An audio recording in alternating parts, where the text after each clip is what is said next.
আমাদের নিরাপদ পাইতেছে না।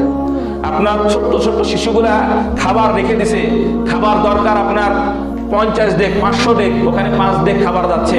প্রথম অবস্থায় যারা যাচ্ছে কিছু পাইতেছে, পরবর্তীতে যায় যে সমস্ত ছোট ছোট বাচ্চাগুলা আপনার রক্তাক্ত অবস্থায় খাবারের ডেক আপনার ডেকের মধ্যে খাবার পাইতেছে না। কি একটা করুণ দৃশ্য, কলিজাটা ফেটে কান্না আসতেছে, ধরে রাখতে পারতেছি না নিজেকে। সকালেও আজকে এমন একটা ভিডিও দেখলাম, নিজেকে ধরে রাখতে পারতেছি না।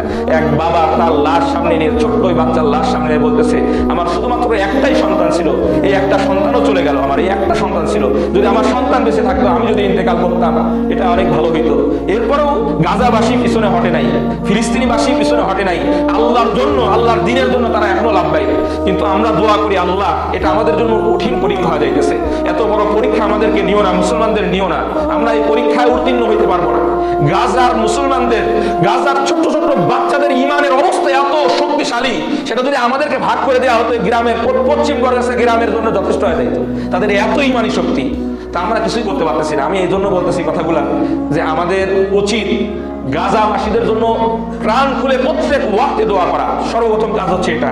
আর যদি কোনো সিস্টেমে তাদেরকে দান, অনুদান, এমনকি জাকাতের টাকাও যদি পৌঁছানো সম্ভব হয়, তাহলে আমরা চেষ্টা করবো ইনশাআল্লাহ, বা এমন যদি কোনো ঘোষণা আসে আমরা চেষ্টা করব। আর বিশেষ করে আমরা এই কোষাই মোদি, আমাদের সবসময় কি থাকতে হবে, হুঁশিয়ারি থাকতে হবে। এরা যা শুরু করছে, আমরা যদি সতর্ক এবং হুঁশিয়ারি না থাকি, তাহলে আমরা কি হয়ে যাবো, যুবকরা ঘুমায় যাবে, দেশ ঘুমায় যাবে।